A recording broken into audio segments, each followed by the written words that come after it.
Kekalahan telak Timnas Indonesia, Irak unggul 5-1 dalam kualifikasi Piala Dunia 2026, Timnas Indonesia menemui kegagalan yang signifikan setelah Irak menggulung mereka dengan skor 5-1 dalam pertandingan kualifikasi Piala Dunia 2023 di Basra International Stadium. Dengan penonton mencapai 65.000, Elkan Bagot dan rekan-rekannya kesulitan mengatasi tekanan berat di markas lawan. Gol pertama tercipta pada menit ke-20 melalui tendangan mendatar Bashar Rasan, yang diikuti oleh gol bunuh diri Jordi Amat. Meskipun Shain Patinama berhasil memperkecil ketertinggalan menjelang turun minum, Timnas Indonesia terus kesulitan di babak kedua. Osama Rashid dan Ali Al-Hamadi masing-masing mencetak gol untuk Irak, memperlebar jarak. Gol kelima bagi Irak tercipta pada menit ke-88, menegaskan kekalahan telak Timnas Indonesia dengan skor 5-1. Erick Thohir sambut calon pemain Timnas baru, Ragnar Oratmangoen. Ketum PSSI Erick Thohir bertemu dengan Ragnar Oratmangoen. Sang winger yang disebut-sebut akan segera membela Timnas Indonesia, hal itu diketahui dari postingan Erick Thohir di sosial media pribadinya. Erick berfoto dengan Ragnar Oratmangoen yang memakai batik. Ragnar Oratmangoen diketahui sudah lama diincar PSSI untuk menjadi punggawa Timnas Indonesia. Ragnar punya darah Indonesia, dari kakeknya yang berdarah Maluku. Ragnar lahir di OSS, Belanda.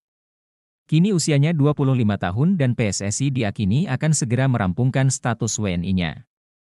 Ragnar pun belum pernah memperkuat Timnas Belanda. Ragnar bermain sebagai penyerang sayap kiri. Dirinya juga bisa ditempatkan di pos gelandang. Sebagai gelandang serang, Ragnar kini bermain di tim divisi utama Eredivisie, Fortuna Sittard. Ragnar dipinjamkan dari FC Groningen dengan durasi semusim sampai musim panas 2024. Kandas dari Maroko, nasib Timnas Indonesia U17 di ujung tanduk. Timnas Indonesia U17 terpaksa menutup perjuangannya pada fase penyisihan grup A Piala Dunia U17 2023 dengan kekalahan telak atas Maroko, dalam pertandingan yang berlangsung di Stadion Gelora Bung Tomo, GBT, Surabaya, Kamis, 16 November 2023, malam WIB itu, Timnas Indonesia U17 harus bertekuk lutut setelah digebuk Maroko dengan skor 1-3. Dengan hasil ini, peluang skuad Garuda Asia untuk lolos ke fase berikutnya kian menipis. Sebab, Indonesia berada di peringkat ketiga dengan koleksi 2 poin. Posisi ini membawa nasib anak asuh Bima Sakti untuk bersaing di jalur peringkat ketiga terbaik. Di lain sisi, kemenangan atas Timnas U17 membuat Maroko memuncaki klasemen akhir dengan 6 poin untuk merebut tiket ke-16 besar bersama Ekuador yang bermain imbang 1-1 melawan Panama di Stadion Manahan Solo. Ekuador menjadi runner-up dengan 5 poin. Mengejutkan. PSS Sleman kembali tunjuk pelatih baru, kali ini datangkan legenda Real Betis. PSS Sleman kembali menunjuk pelatih baru untuk menghadapi lanjutan putaran kedua BRI Liga 1 2023-2024, adalah Hristo Vidakovic yang resmi ditunjuk sebagai juru taktik anyar menggantikan Bertrand Cherason. Padahal, Bertrand Cherason baru beberapa waktu lalu ditunjuk sebagai pelatih baru saat menggantikan Marian Mihail yang naik jabatan sebagai direktur teknik. Pelatih berdarah Serbia namun berpaspor Spanyol ini juga berhasil mencatatkan hasil positif dalam beberapa klub terakhir yang ditanganinya. Pelatih yang merupakan legenda Real Betis dan bermain pada tahun 1994 hingga 2000 ini akan didampingi oleh asisten pelatih, Srdan Lopicic. Lopicic juga sudah tidak asing dengan sepak bola Indonesia.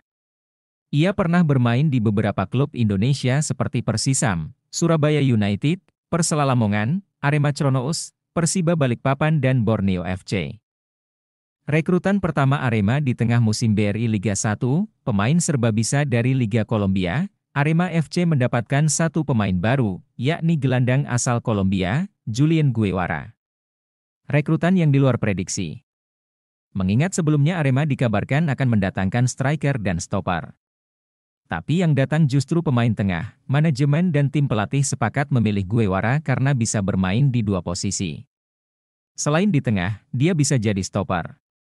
Ini yang jadi nilai lebih. Selain itu, pengalamannya juga jadi pertimbangan utama. Pemain berusia 31 tahun itu sebelumnya membela klub Liga Primera A Colombia, Jaguares de Córdoba. Dia dikontrak Arema FC hingga musim BRI Liga 1 2023-2024 berakhir. Arema FC memiliki harapan tinggi dengan kehadirannya. Meski belum pernah main di Indonesia, dia diprediksi bisa cepat beradaptasi. Karena kultur Amerika Latin tidak terlalu beda jauh dengan Indonesia.